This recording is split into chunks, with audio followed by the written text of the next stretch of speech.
Une fois de plus, l'association Vivre en paix ensemble nous invite à faire évoluer notre regard sur la différence et à dépasser nos préjugés. C'est dans cet état d'esprit qu'elle a organisé le 19 mai 2017 une rencontre entre différents acteurs engagés du monde associatif. L'objectif, mettre en lumière cette jeunesse qui s'engage et qui contribue à resserrer et à tisser des liens entre les personnes. Était présent Madame Magda Hollander-Lafont, présidente d'honneur de l'association Vivre en paix ensemble, les bénévoles de la CIMAD d'ici et d'ailleurs et des bénévoles de l'UNICEF, des bénévoles de l'âge de la tortue venus présenter quelques extraits de l'encyclopédie des migrants. Nous avons pu également visualiser un documentaire intitulé La vie de ma mère, présenté par des élèves de 5e du premier collège de la Pinkenède, réalisé par Claire Obscur.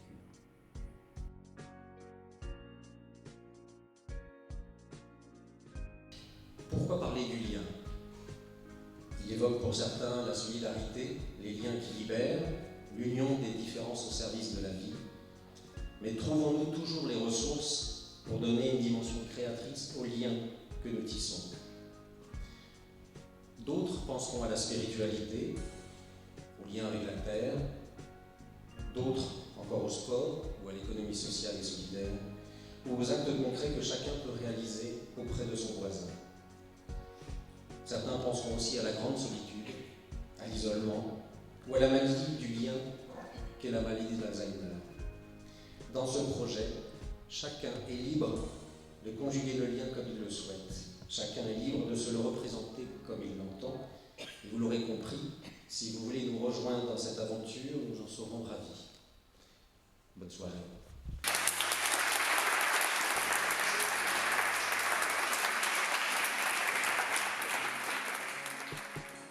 C'est un projet qui est né ici, dans le quartier Diplôme, mais qui s'est déployé à l'échelle européenne dans 8 villes en Europe, dans 4 pays. Et donc on a demandé à 400 personnes dans cette ville européenne, à des personnes migrantes, d'écrire une lettre intime dans leur langue maternelle, ceux qui le souhaitaient, ou qui savaient écrire leur langue maternelle. Des personnes migrantes qui ont écrit une lettre à quelqu'un qui est resté dans leur pays d'origine. Et donc on a conservé ces lettres, ces manuscrits dans leur langue maternelle. On a traduit dans les 4 langues des 4 pays du projet.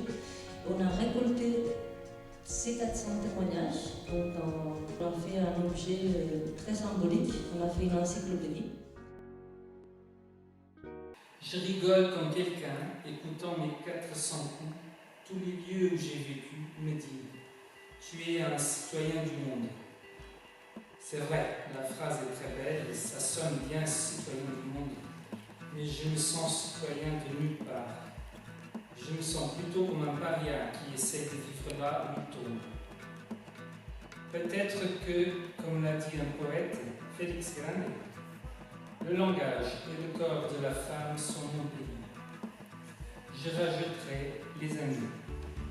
Le reste, ce sont des mythes, des coutumes, des frontières, des hymnes, des drapeaux.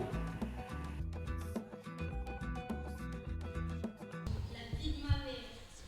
La vie de ma mère.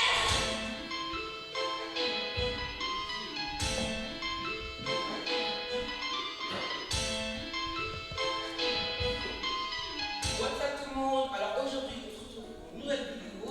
Nous allons parler des mamans. L'idée c'était vraiment que le lien soit montré tel qu'il est perçu, conçu par les jeunes, du côté des enfants. Comment est-ce qu'ils voient le lien à leur maman. J'ai montré pour la première fois les élèves hier soir. On a fait une projection solennelle dans le réfectoire du collège.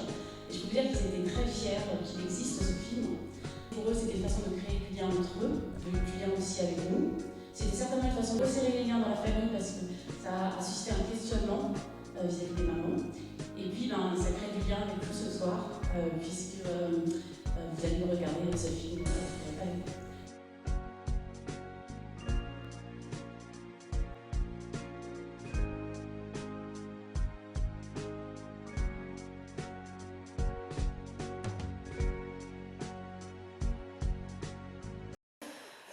nous sommes une association internationale du droit des enfants qui promeut des valeurs telles que l'égalité, le droit à l'éducation, la santé pour les enfants, partout à travers le monde, mais aussi dans les pays occidentaux, notamment actuellement en France, dans les camps de réfugiés où les enfants vivent encore dans des conditions particulièrement pénibles. C'est une association assez récente, qui a tout juste un an, qui a été créée en fait en mai 2016.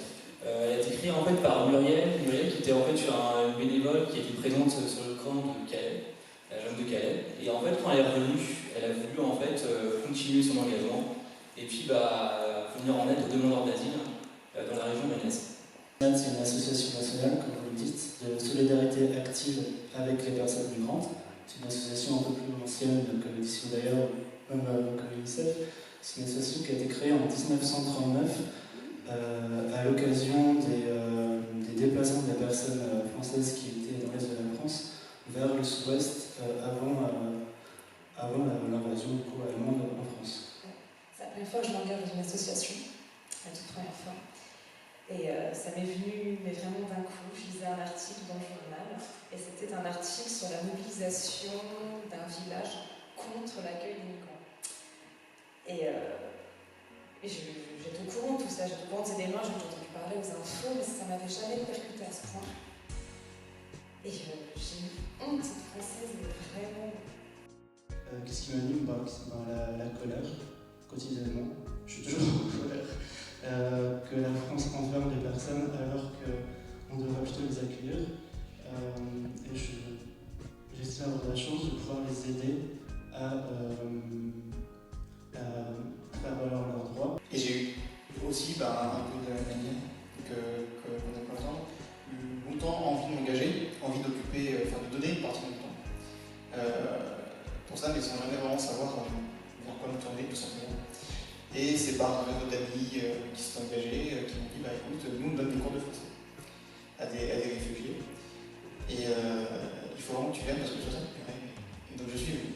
Et donc ça fait depuis septembre que j'en donne à la hauteur de 2 heures par semaine, en général, des fois un peu plus. C'est un lien avec les autres qui est vraiment très riche et qui devient nécessaire pour se construire soi-même. Plus on le contacte et plus on a l'impression qu'on ne peut plus s'en passer. Mais aussi de manière beaucoup plus égoïste, c'est aussi le fait de se sentir en adéquation avec ses valeurs et de ne pas rester passif face à ce qui peut nous déranger et nous heurter au quotidien.